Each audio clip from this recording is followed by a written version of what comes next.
Hello everyone, welcome back to the official channel of IMU International. The IELTS listening test, you'll hear 4 recordings, and you have to answer 40 questions. Remember, you only hear the audio once. Let's get started. You will hear a conversation between Harry and Andrea, 2 students who have just finished their final exams. First, you have some time to look at questions 1 to 5.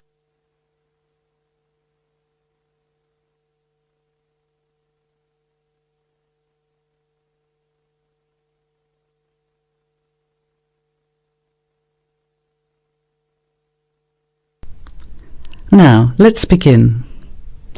Answer the questions as you listen. You will not hear the recording a second time. Listen carefully to the conversation and answer questions 1 to 5. Hi Andrea, how are you feeling now that exams are over? It's fantastic to have finished, isn't it?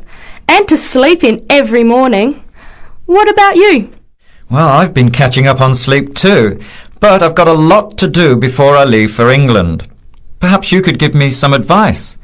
I've got a lot of things I can't possibly take back with me, but I don't know what to do with them. Well, it depends on what sort of things they are, and whether you're thinking of giving them away or selling them. Well, almost everything. Furniture, the fridge and other kitchen stuff that I bought from the previous tenant. But the new people have already got what they need, so they're not interested in buying stuff from me. I can't afford to give it away, but I'm not sure how to sell it all. Oh, and there are some clothes and books as well. Why can't you take them? The books are really heavy. It's so expensive if you exceed the airline baggage allowance. And the clothes just won't all fit in my suitcase. It's amazing how much stuff I've accumulated since I've been here. Anyway, I don't think I'll need as many summer clothes in England as I have here in Australia. I see. Well, there are several alternatives. First of all, you could put up notices around the university about the books. You know, on the notice boards in the Student Union building and in the economics department. Anywhere second and third year students will see them. People are always keen to buy cheap textbooks. OK, what should I say on the notices? Just put the titles, authors and price you want, your name of course, and maybe put your phone number on those little tear-off tags. That's a good idea. And what about the furniture? You could try doing the same thing, but usually students are away all summer, so they don't want to buy furniture now. Another place to try might be a second-hand shop. Someone from the shop will usually come around and give you a free quote, and then you can decide. But you don't usually get much money for that sort of stuff. Before you hear the rest of the conversation, you have some time to look at questions 6 to 10.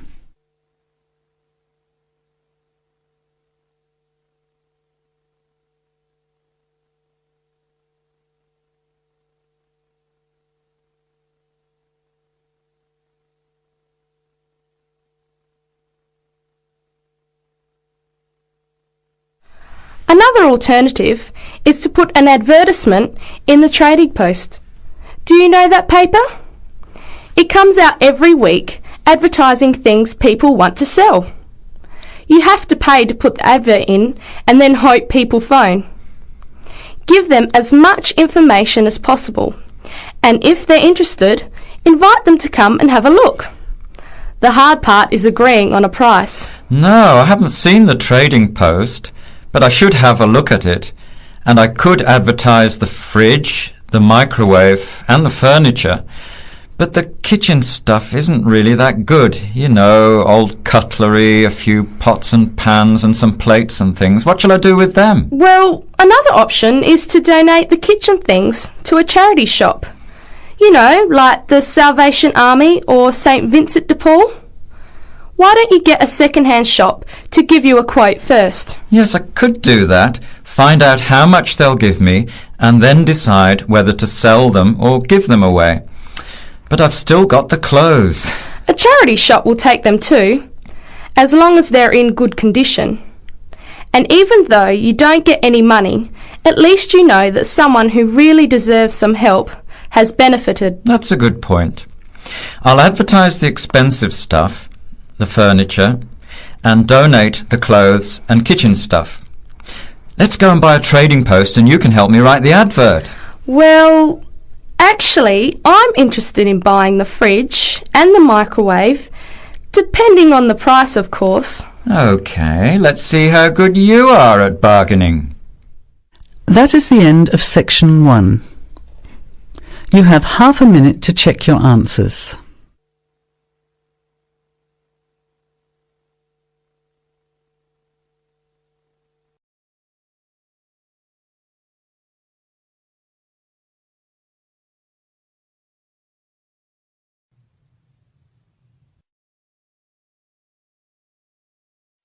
Now turn to Section 2. Section 2. You'll hear a guide talking to visitors about a tourist attraction. First, you have some time to look at questions 11 to 14.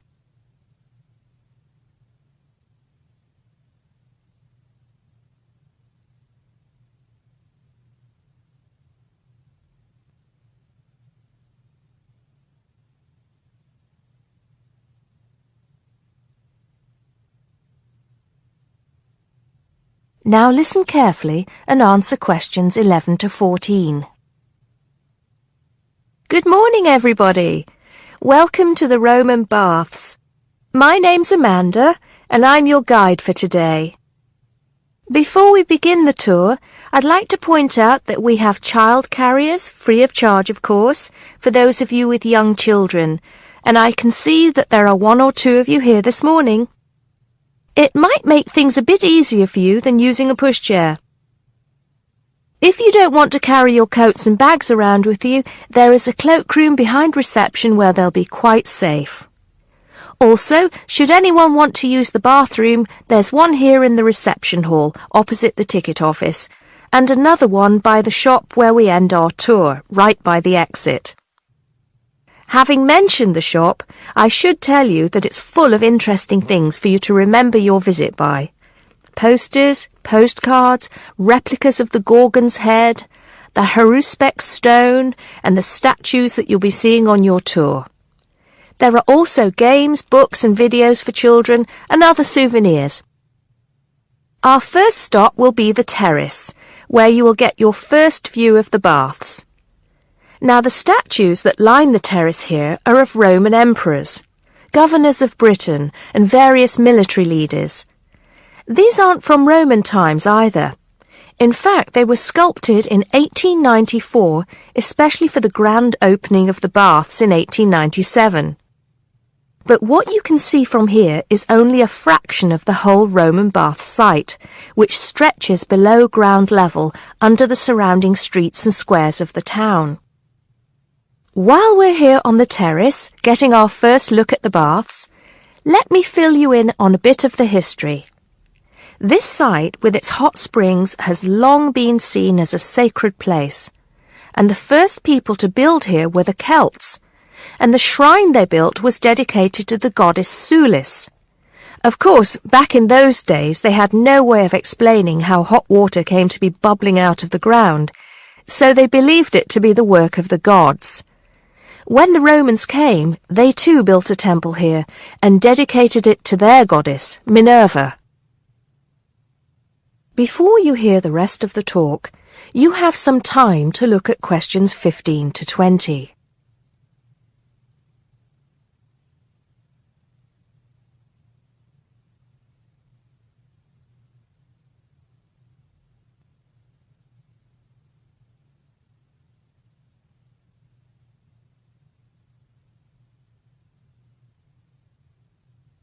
Now listen and answer questions 15 to 20. The bath you can see from here is called the Great Bath. Not very imaginative, I know, but it is the biggest. Impressive, isn't it? At one time it was housed in a huge vaulted hall 40 meters high, which for many people of the period must have been the largest building they'd ever seen in their lives. The bath itself is 1.6 metres deep, ideal for bathing, and has steps leading down to the water on all sides. The niches or alcoves you can see all around the bath would have had benches and possibly small tables for drinks and snacks.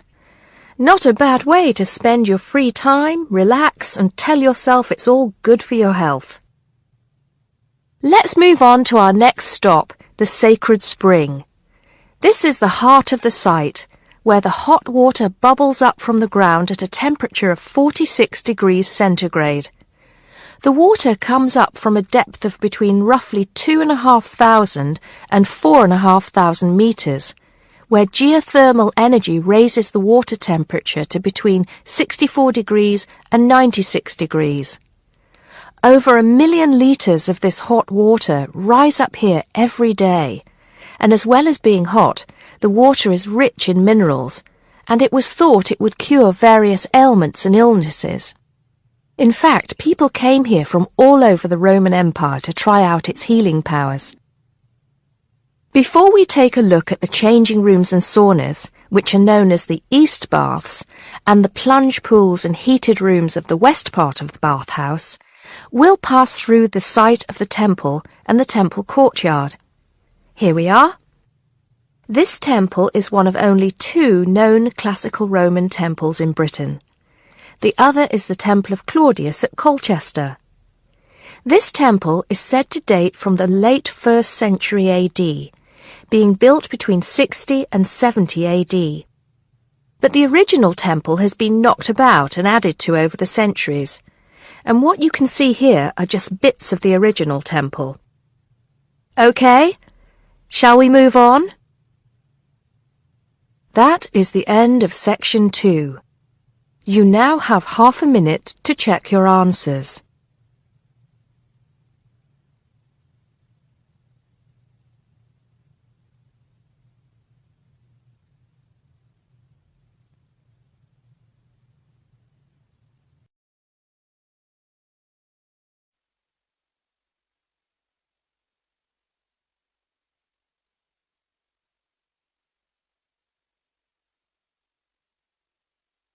Now turn to section 3.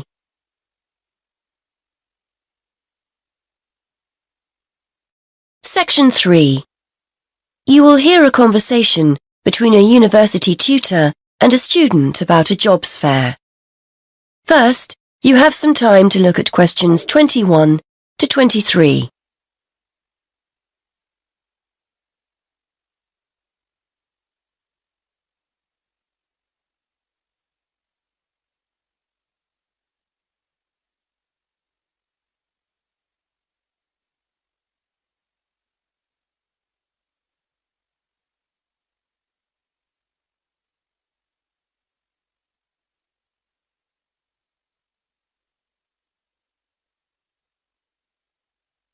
Now listen and answer questions 21 to 23. OK, Fergus, so we've looked at your assignment, which was OK. Now, before you go, you know about the jobs fair that's coming up, don't you? Yes, it's the week after next, isn't it? The whole week, is that right? That's right. Monday through to Friday. I'd suggest making sure you get along there on Tuesday and Wednesday. Engineering companies tend to be more prominent then, rather than on Monday or the end of the week. Yes, I've got the programme for this year, and it looks like those days will be best for me. I'm only in my first year, so I'm not expecting too much from the day, but I've heard you can pick up some valuable ideas for career paths. Well, you've still got a few years here, I know, but it's never too soon to make a good impression on potential employers. You've got the programme, so do some research. Have a look at company websites so you've got the basis for a good conversation with the people on the stands. Before you hear more of the conversation, you have some time to look at questions 24 to 27.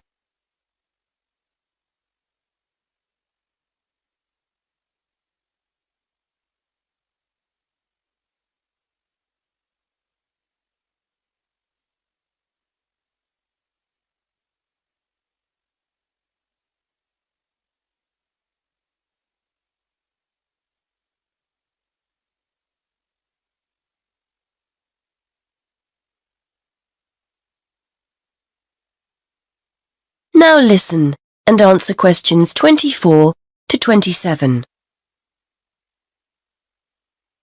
Yes, I was looking at one the other day.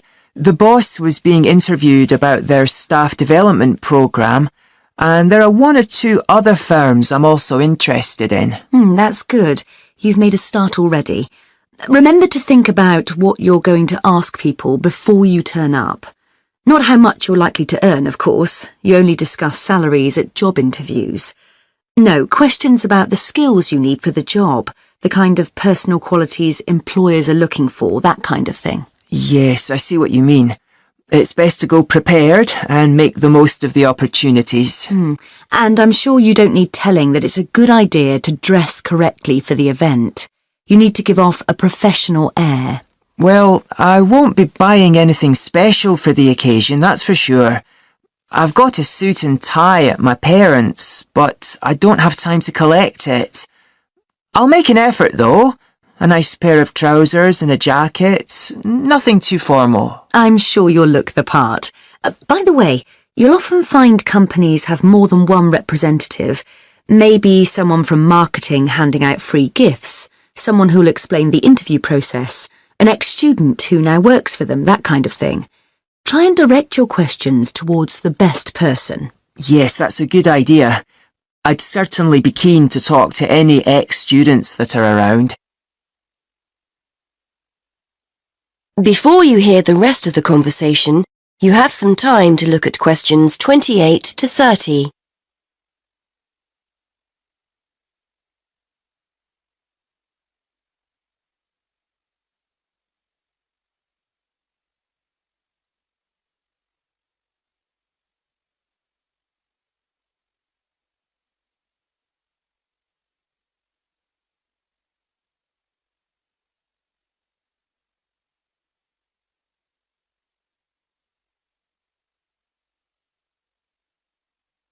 Now listen and answer questions 28 to 30. I'm sure you'll find the whole thing really useful. It's important to go to these events, and we always get great feedback from students who've attended. As long as you go with the right expectations. It's unlikely you'll come away with the promise of a job, of course.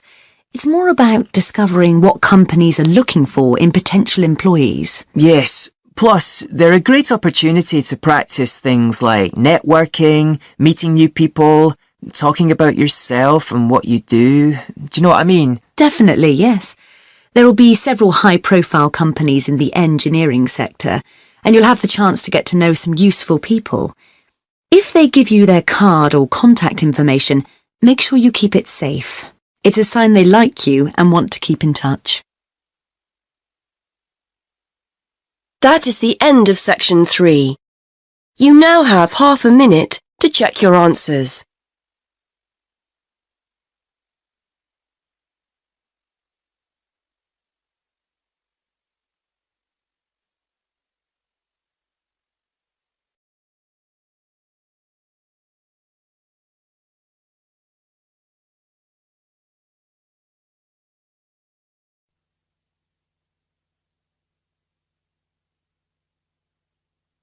Now turn to section 4 on page 75.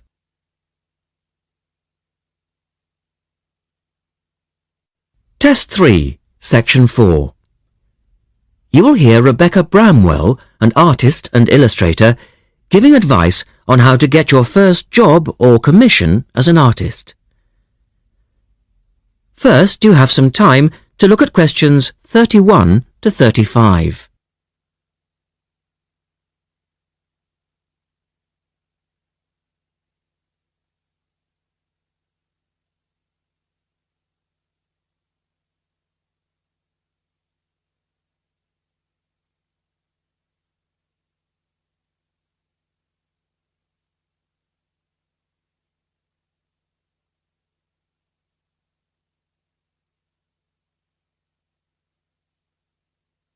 Now listen carefully and answer questions 31 to 35.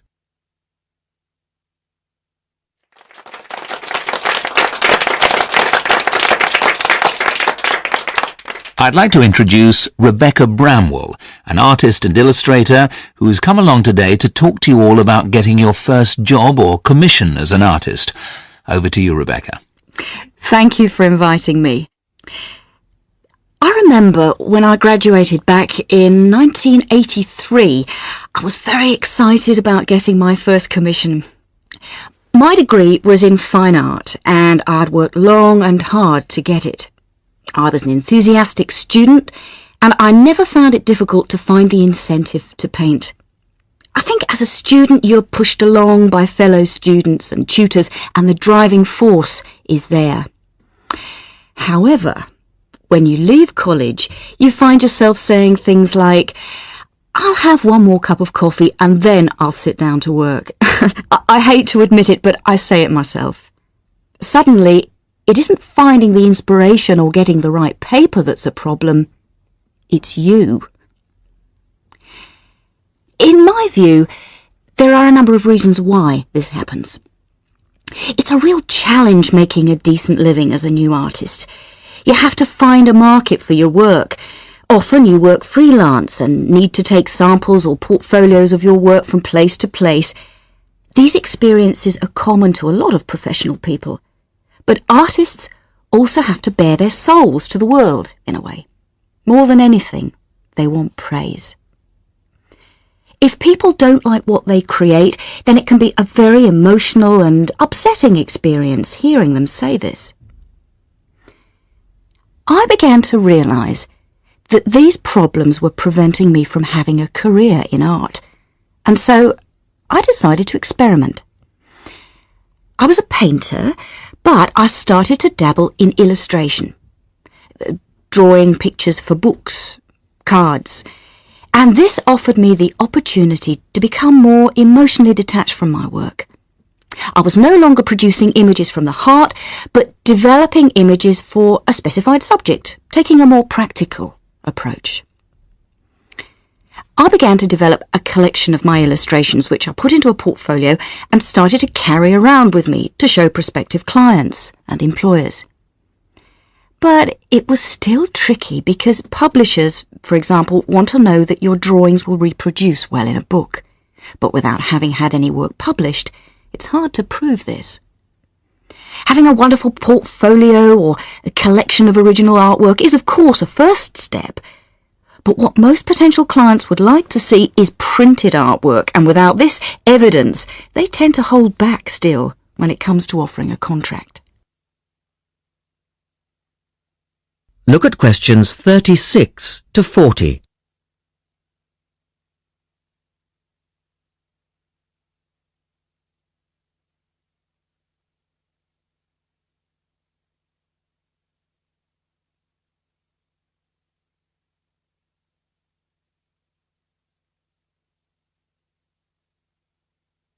Now answer questions 36 to 40. Well, I overcame this problem in two ways. And I suppose this is my advice to you on preparing your portfolio of your best work. The first way was by submitting my work for a competition. And the one I chose was for a horoscope design and was sponsored by a top women's magazine. There are a few of these competitions each year, and they offer new illustrators an opportunity to showcase their work. The other approach I took was to design and print some mock-up pages of a book. In other words, I placed some of my illustrations next to some text in order to demonstrate how my work would look when it was printed. Perhaps I was lucky in that I had taken a degree that provided me with all-round creative skills so that I could vary my style and wasn't limited to a certain technique. Now, I think that is important. The art world and many other creative fields do try to pigeonhole people into snug boxes with an accompanying label. Now, I think you should try to resist this if you feel it happening to you. If you don't, you'll find it difficult to have new work accepted if you try to develop your style at a later stage in your career. Nevertheless, when you start out, and particularly when you're going for an interview, it's important not to confuse people by having a lot of different examples in your portfolio. One remedy for this is to separate your work into distinct categories. In my case, I did this by dividing my design-inspired illustrations from my paintings. It's then easier to analyse the market suited to each portfolio, such as magazines, book jackets, CD covers, etc. Working under two names is also useful, as it clarifies the different approaches and offers a distinction between them. I think it's been hard for artists to be recognised in anything other than the pigeonholes that they've been placed in. But luckily, these barriers are slowly being demolished. So I really do wish you all the very... That is the end of section 4. That concludes today's IELTS listening mock test. How did you perform? Compare your answers with the key provided to see your estimated band score. If you're ready to take your preparation to the next level, join us at IMU International. From intensive IELTS workshops to free student visa consultancy, we provide the expert guidance you need to succeed in 2026. Visit our centers in Navsari or Billamora to start your journey today. Don't forget to like this video and subscribe for more professional training from IMU International. Good luck with your studies, and we'll see you in the next session.